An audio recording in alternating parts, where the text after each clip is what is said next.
Bonjour à tous et bienvenue sur Chasse-Tir 21. Aujourd'hui, présentation de deux systèmes de vision. Donc d'un côté, la vision thermique, donc le style Predator, et de l'autre côté, la vision nocturne, donc en fait qui est réellement une vision infrarouge, que moi j'appelle la version Splinter Cell. Voilà, c'est-à-dire quand on voit en vert en pleine nuit. Les deux systèmes, vous les connaissez, je vous les ai présentés sur ma chaîne. Donc dans un premier temps, on a la One Leaf NV100, donc qui elle, c'est la vision, donc ce qu'on appelle infrarouge. Et de l'autre côté, la caméra thermique, donc de chez Infrared, X Infrared, donc la T2 Pro. Je suis allé en prévision de la chasse, voir un petit peu ce qu'il y avait comme gibier aux alentours de chez moi. Et je vous ai fait quelques plans en fait justement pour vous différencier ce qu'on voit avec une vision thermique et ce qu'on voit d'un côté avec une vision nocturne. En sachant que celle-ci, elle doit se monter sur une lunette. C'est mieux parce que comme ça permet de voir plus loin. Mais sinon, on peut quand même l'utiliser simplement comme ça en vision basique, on va dire. Celle-ci, c'est une caméra en fait qui se connecte sur un téléphone. Donc moi, j'ai mon ancien téléphone, le Pomme 8, pour pas faire de pub. Donc vous le branchez dessus comme ça, et en fait, ça vous permet de pouvoir regarder et d'avoir la vision thermique. Donc je vous avais déjà expliqué un petit peu et montré un petit peu dans la vidéo comment ça se passait. Qu'est-ce qui pourrait être le plus intéressant pour moi chasseur ? Je vais y répondre dans cette vidéo en vous expliquant un peu les images que je vais vous montrer en même temps. Donc je vais faire une vidéo un peu différente, donc je vais vous présenter les images et moi je serai en incrustation en haut, en bas, je sais pas trop où encore. Et voilà, pour vous expliquer un petit peu ce qu'on voit et expliquer un petit peu aussi le principe de chaque appareil. Donc sur cette première séquence, ce que vous pouvez voir, donc c'est l'utilisation de la One Leaf NV100 sans passer par le mode nocturne, c'est-à-dire vu qu'elle fait aussi diurne et nocturne. On est à peine arrivé dans un champ, qu'on était déjà accueilli par un petit paquet de sangliers qui étaient en train de faire leur chose favorite. Donc ce qui est, c'est retourner les terres agricoles des gens. Voilà, ils font que ça, penser à bouffer. Et du coup, ils déglinguent tout. Donc là, vous voyez la version en fait diurne. Vous pouvez voir aussi que à peine arrivé, donc j'ai filmé à travers le pare-brise de la voiture, c'est-à-dire qu'on était encore dans la voiture. Là, ce que vous pouvez voir aussi, c'est qu'on a un beau brocard. Donc qui était juste en face de nous, il était à quoi, on va dire 30 mètres de la voiture à peine, et ça l'a pas chagriné, on est arrivé avec la voiture, donc les sangliers sont restés en haut, le brocard il continuait, il a fait sa petite vie tranquille, pas choqué en fait, pas voilà, par le fait que la voiture arrive ou quoi que ce soit, chacun faisait sa petite vie. Donc ensuite sur le deuxième plan, ce que vous pouvez voir, donc c'est la One Leaf toujours, la One Leaf NV100, mais cette fois-ci avec le mode infrarouge.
Ils se fonçaient dessus et tout, genre s'il y en a un qui a de la bouffe, l'autre il venait tout de suite pour lui prendre et tout, c'était vraiment, les bruits étaient impressionnants.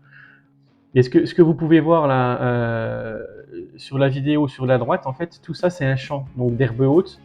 Et on entendait les bruits des herbes aussi, on les entendait grogner pas très loin de la voiture. Donc bon, on était quand même pas vraiment rassurés non plus, parce que se faire charger par un sanglier en pleine nuit, il y a mieux quand même, hein. Mais bon, on l'a fait quand même pour la vidéo. Donc là, mis à part après les sangliers, donc j'ai décalé un petit peu sur la droite. Donc on va dire que là, ce que vous avez vu avant, les 4 sangliers, là, ils étaient en face de nous. Et sur la droite, il y avait un champ comme ça tombant. Et ça donnait après sur une plaine où c'est qu'il y avait pas mal de cultures aussi. Et là, on était plus, on va dire, ouais, il y avait peut-être largement 200, 250, voire 300 mètres. Donc là, ce que vous allez voir sur la vidéo, hein, c'est tout un groupe pareil de sangliers. Donc j'ai pris avec la vision thermique. Donc la thermique, je l'ai mise en mode, on appelle hot white. C'est-à-dire qu'il y a le hot black, tout ce qui est chaud, donc tout est blanc et ce qui est chaud ressort en noir. Et là, je l'ai mis sur ce qu'on appelle le hot white, c'est-à-dire que l'image, on va dire le fond, a tendance à être un peu assombri et le moindre point de chaleur, pouf, il ressort en blanc. Donc là, vous verrez que sur le champ, voilà, il y en a quand même 1, 2, 3, 4, 5, 6, quasiment 7, 8 qui se promènent là-bas à plus de 300 mètres, qui ressortent déjà bien à 300 mètres hein, par rapport à ça. Et ensuite, quand je vais retourner donc, pour voir la compagnie qui est derrière nous, on va tomber sur des chevreuils, un chevreuil, tranquillement, pareil. Je ne sais pas si c'est le même brocard qui a fait le tour ou pas, parce que vu que j'étais concentré sur les sangliers devant, je n'ai pas forcément vu, et mon collègue non plus. Mais bon, on voit un beau chevreuil, et derrière, on voit donc une compagnie de sangliers.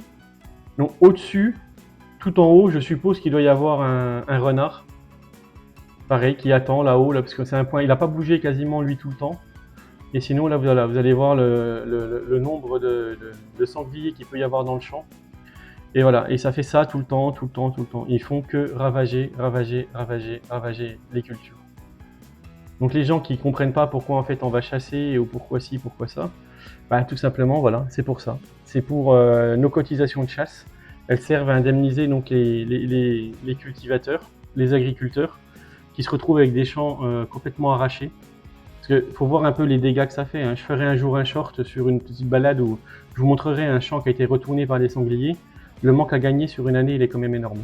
Là, vous pouvez voir pareil une vidéo donc en vision thermique. Donc je pense du gros mâle ou alors de la grosse femelle qui était tranquillement en train de descendre la route et venir vers nous. Pareil, ça la chagrine pas. Hein. Nous, on a beau être là avec la voiture ou quoi que ce soit. En plus, on avait la chienne dans la voiture. Donc bon, même s'il bon, il y avait les vitres ouvertes, hein, mais apparemment l'odeur du chien, ça les a pas trop chagrinés. Ils faisaient leur vie vraiment comme si on n'était pas là. C'est vraiment, ils s'en foutent.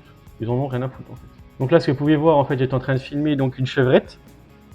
Et d'un seul coup, on voit quoi? Le brocard qui arrive et du coup, les deux, ils sont partis ensemble là faire leur petite balade.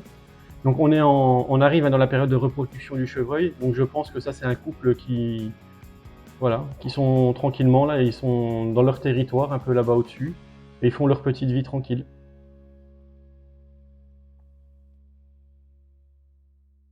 Donc après, on a attendu qu'il fasse bien nuit, nuit, nuit, nuit.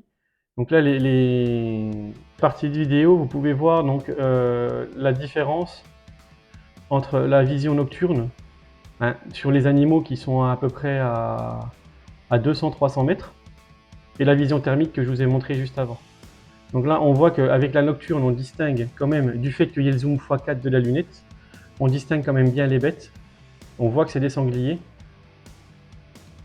Mais ça reste quand même une vision, on va dire, nocturne. C'est-à-dire que ce qui va amplifier la lumière, la lampe infrarouge qu'il y a ici, je vais vous l'allumer. Voilà, là je suis passé en mode nuit. Donc là, logiquement, vous devriez voir la partie, donc le faisceau infrarouge, sur lequel on peut resserrer et regrossir le faisceau en fonction d'eux pour voir plus loin. Et en fait, qui est capté simplement par une caméra qu'il y a ici. À la différence de elle, la caméra thermique, qui, même si elle a un zoom, on va dire numérique, c'est-à-dire qu'en cliquant dessus, on va pouvoir zoomer un petit peu numériquement. La mise au point, elle n'est pas forcément simple non plus sur cette petite caméra. C'est pour ça qu'on distingue, on sait ce que c'est, hein, parce qu'on les a vus, on voit les bêtes que c'est, mais à 300 mètres, on va dire un cerf, on va distinguer un cerf, il n'y a pas de souci. Après un sanglier, on va voir une tache, on va savoir que c'est un sanglier, mais bon, Voilà, c'est autant entre 100 et 150 mètres avec l'infrared, alors là c'est franchement nickel. Après, au-delà, bon c'est pas... Alors après, moi qu'est-ce que je préfère personnellement? Alors, pour mon cas, je préfère la caméra thermique. Parce que la caméra thermique, le moindre point de chaleur, à 100, 200, 300, voire même 400 mètres parfois, il va être détecté. Donc pour mon utilisation, ma chasse, c'est pour ça que je l'avais demandé, donc pas pour chasser les animaux directement en vision thermique, mais simplement pour retrouver des animaux que j'aurais pu tirer, donc soit à la carabine, à l'arc ou au fusil. Si l'animal, en fait, pour X raisons, continue à plus loin ou va mourir quelques centaines de mètres plus loin, avec la caméra thermique, je le retrouverai plus facilement. La caméra nocturne, c'est vrai que c'est pratique, mais en fait, il faut déjà savoir où sont les animaux. Parce que, surtout avec le zoom de la lunette, bon après je parle avec celle-ci, hein, je n'en ai pas essayé d'autres, avec d'autres forcément beaucoup plus haut de gamme, ça serait différent.